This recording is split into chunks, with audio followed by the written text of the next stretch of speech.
Daily. Taste the Daily. அட்மிஷனுக்கு வந்த பிள்ளைகிட்ட பேச தெரியாதுன்னு சொல்லிட்டு நீங்கள் விரட்டி விடுறது, 8வதுலேருந்து டிசி வாங்கிட்டு வந்து 9வது சேர்க்க வந்த பிள்ளைகிட்ட சேர்க்க முடியாதுன்னு சொல்லிட்டு விரட்டி விட்டுட்டு நான் நேற்று பேசுகிறேன் உங்கள்கிட்ட ஃபோன் அடித்து பேசுனதுக்கு நீங்கள் என்ன சொன்னீங்க, அடுத்த நாள் வாங்கன்னு சொல்லிட்டு இப்போ வந்து நிற்கிறேன், பள்ளிக்கூடம் வந்து பூட்டி இருக்கு. நீங்கள் வாட்டில் அசால்ட்டு எத்தனை மணிக்கு சார் வந்தியா? நான் வந்து இப்போ 1 மணி நேரம் ஆகுது சார். இப்போ மணி வந்து 3 ஆகுது. நீங்க எங்க கம்ப்ளைண்ட் பண்ணுமா? கம்ப்ளைண்ட் பண்ணுங்க சார், நான் லீவு சார். அப்படியே நீங்கள் லீவ் எடுத்தா வந்து பள்ளிக்கூடத்தை பூட்டிட்டு போயிருவீங்க. ஆமாம் சார், போங்க சார். நான் லீவ் போட்டா ஸ்கூலுக்கும் லீவ் விட்டுருவேன். அட்மிஷன் பத்தி எல்லாம் எனக்கு கவலை இல்ல. உன்னால என்ன பண்ண முடியுமோ பண்ணிக்க என செய்தியாளரிடம் தென்னாவட்டாக பேசிய அரசு பள்ளி தலைமை ஆசிரியரின் ஆடியோ தான் இது. திருவிழா நடந்தா நீங்க ஸ்கூல்ல மூடிடுவீங்க சார். சிஓ சொல்லியிருக்காரா என்ன? ஆமா சார், நான் லீவ் போட்டிருக்கேன் சார்.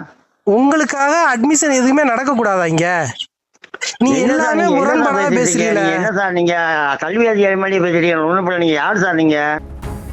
தமிழ்நாட்டில் அடுத்த மாதம் பள்ளிகள் திறக்கப்படும் நிலையில் அரசு பள்ளிகளில் மாணவர்கள் சேர்க்கை விறுவிறுப்பாக நடைபெற்று வருகிறது.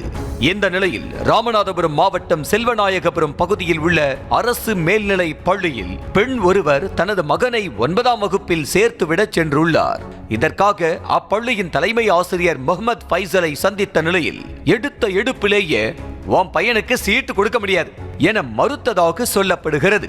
மேலும் சிபாரிசு என்ற பெயரில் யாரையாவது அழைத்து வந்து சேர்த்து விட்டால் ஆண்டு தேர்வில் கட்டாயம் அவனை ஃபெயில் ஆக்கி விடுவேன் என மிரட்டியதோடு மாணவன் திக்கி திக்கி பேசியதை வைத்து அவனை கொண்டு போய் மாற்றுத்திறனாளி பள்ளியில் சேர்த்து விடு என அவமரியாதையாக பேசியதாகவும் கூறப்படுகிறது. வெந்நீர் வாய்க்கால் அட்மிஷனுக்கு கூட நீங்க வாசிக்க தெரியலங்க அவனுக்கு சொன்னாலும் நானு. நீங்க தான் சார் வீட்டுல கேட்டதுக்கு நல்லா தான் வாசிக்கிறேன். திடீர்னு எப்படி சார் 8வது முடிச்சுட்டு 9வது டிசி வந்ததுக்கு அப்புறம் எப்படி சார் வாசிக்க முடியாம போகும்? வாசிக்க சார், வரட்டும் சார். அந்த வாசிக்க சொல்லல, வெள்ளிக்கிழமை வாங்க வாசிக்க சொல்லுவோம். வாங்க வாசிக்க சொல்லுவோமா சார்? அவனும் மாற்றுத்திறனாளி இல்ல, நாங்க அன்னைக்கே சொல்லியாச்சு. தலைமை ஆசிரியரின் இந்த அடாவடித்தனம் பற்றி கேள்விப்பட்ட நியூஸ் தமிழ் செய்தி குழு அவரை தொலைபேசியில் அழைத்து பேச முயன்ற நிலையில் எதுவாக இருந்தாலும் மறுநாள் பள்ளிக்கு வருமாறு கூறி அழைப்பை துண்டித்தார். இதனால் மறுநாள் மாணவன் மற்றும் பெற்றோருடன் பள்ளிக்கு சென்ற செய்தி குழுவுக்கு அதிர்ச்சியே காத்திருந்தது. சுற்று வட்டாரத்தில் உள்ள மற்ற அரசு பள்ளிகளில் அட்மிஷன் பணிகள் வேகமாக நடந்து கொண்டிருக்க இந்த பள்ளி மட்டும் ஆள் நடமாட்டம் இன்றி வெறிச்சோடி காணப்பட்டது. அத்தோடு பெரிய பூட்டு போட்டு பள்ளி மூடப்பட்டிருந்ததை கண்டு குழம்பி போன செய்தி குழு உடனே தலைமை ஆசிரியர் முகமது ஃபைசலை தொலைபேசியில் அழைத்த நிலையில் பள்ளி அருகே கோவில் திருவிழா நடப்பதால் பள்ளிக்கு விடுமுறை விட்டிருப்பதாக கூறி ஷாக் கொடுத்திருக்கிறார். கோவில் திருவிழாவுக்கு ஏன் பள்ளியை மூட வேண்டும் என செய்தியாளர் பூபேஷ் கேள்வி எழுப்ப, திருவிழான்னா நான் பள்ளிக்கு வரமாட்டேன், அதனால ஸ்கூலுக்கும் லீவ் விட்டுட்டேன் என சிறிதும் பொறுப்பின்றி திமிராக பதில் அளித்தார். இன்னைக்கு ஸ்கூல் ஏன் சார் இல்ல? திருவிழா நடந்தா நீங்க ஸ்கூல்ல மூடிடுவீங்க சார். சிஓ சொல்லியிருக்காரா என்ன? ஆமா சார், நான் லீவ் போட்டிருக்கேன் சார். உங்களுக்காக அட்மிஷன் எதுவுமே நடக்க கூடாதா இங்க? நீங்க எல்லாமே முரண்பாடா பேசுறீங்க. என்ன சார் நீங்க கல்வி அதிகாரி மாதிரி பேசுறீங்க? ஒண்ணும் நீங்க யார் சார் நீங்க? கல்வி அதிகாரினா தான் அப்படி கேட்கணுமா?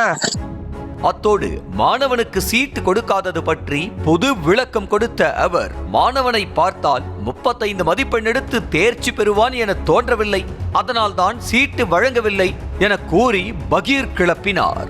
மாணவனை படிக்க வைப்பதுதானே உங்கள் பணி என செய்தியாளர் மடக்கி கேள்வி கேட்க கடுப்பான தலைமை ஆசிரியர் அதுக்காக நானா பாடம் எடுக்க முடியும் என தனது வேலையையே மறந்து மறு கேள்வி கேட்டது கோபத்தை ஏற்படுத்தும் விதமாக இருந்தது. நீங்க என்கிட்ட சொல்றீங்க சார், என்கிட்ட கேட்க பதில் சொல்றீங்க, ஃபெயில் ஆக்கும் தான் சொல்றீங்க. நீங்க இன்னைக்கு வந்து ஸ்கூல் 35 மார்க் எடுக்கிறதுக்கு தான் சார் டிரான்ஸ்ஃபர் சர்டிஃபிகேட் கொண்டு வந்து உங்கள்கிட்ட சேர்க்க வர்றோம். வேற பள்ளிக்கூடத்துல இருந்து 8வது முடிச்சதோ 9வது சேர்க்க வர்றேன். 35 மார்க் எடுக்க வைக்க முடியாதுன்னு சொல்றதுக்காக நீங்க வாத்தியார் இல்ல. நானா பாடம் நடத்துறேன். அப்ப எதுக்கு நீங்க அந்த வார்த்தையை சொல்றீங்க 35 மார்க் எடுக்க முடியாதுன்னு? ஒரு பிள்ளைய அவனை வந்து தாழ்வா பேசுறதுக்காக நீங்க இதுதான் இருக்கீங்களா? சார் நான் அப்படிலாம் பேசலாம் கிடையாது. நீங்க வாங்க நாளைக்கு நீங்க வெள்ளிக்கிழமை காலைல வாங்க எதா இருந்தாலும். இப்படி மாணவர்களின் கல்வி மற்றும் எதிர்காலம் பற்றி சிறிதும் பொறுப்பில்லாமல் தலைமை ஆசிரியர் அழைப்பை துண்டிக்க சில நிமிடங்களிலேயே செய்தியாளரின் செல்போனுக்கு மற்றொரு எண்ணிலிருந்து சமாதான தூது வந்தது. ஊரில் எல்லாரும் பேசித்தான் பள்ளியை மூட முடிவு செய்ததாக விளக்கம் கொடுத்த அந்த நபர் எதுவாக இருந்தாலும் பேசிக் கொள்ளலாம் என நைஸாக பேசி பதிலளித்த நிலையில் செய்தியாளர் அழைப்பை துண்டித்து விட்டார். அண்ணா இந்த அண்ணன் பேசுறது யாரு?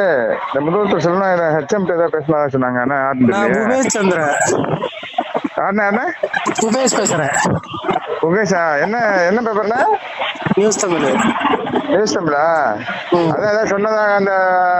அந்த ஸ்கூல் விஷயத்தை தவிர்த்து வேற ஏதாவது பேசுறீங்களா பேசலாம்ல. ஏன் அவர் தப்பா எதுவும் பேசிட்டாரோ? ஆமாண்ணே. இப்போ போனோம்னா அவர் என்ன பேசியிருக்காருன்னு பாத்துக்கலாம். தப்பா பேசிட்டாரா? ஐயா நான் கூப்பிடுறேன். வணக்கம். சரி. இது குறித்து விளக்கம் கேட்பதற்காக ராமநாதபுரம் மாவட்ட கல்வி அலுவலரை தொடர்பு கொண்ட போது அவர் போனை எடுக்கவில்லை. அரசு பள்ளிகளில் மாணவர்கள் சேர்க்கையை அதிகரிப்பதற்காக தமிழக அரசு பல்வேறு முன்னெடுப்புகளை செய்து வரும் நிலையில் இதுபோன்ற சில பொறுப்பற்ற ஆசிரியர்களின் கேவலமான செயலால் அரசு பள்ளிகள் மீது மக்கள் வைத்திருக்கும் நம்பிக்கை சுக்கு நூறாக உடைந்து விடுவதாக சமூக ஆர்வலர்கள் வேதனை தெரிவிக்கின்றனர். இதற்கு உதாரணமாக கடந்த காலங்களில் 10ஆம் வகுப்பு தேர்ச்சி விகிதத்தில் முதல் 5 இடங்களுக்குள் இருந்த ராமநாதபுரம் மாவட்டம் நடப்பாண்டில் 24வது இடத்திற்கு தள்ளப்பட்டதே என்கிறார்கள்.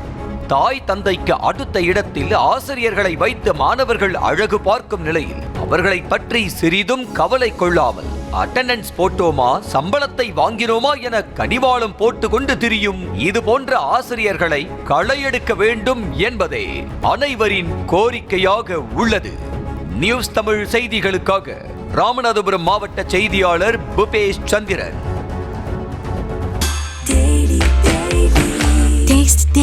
Taste the Daily.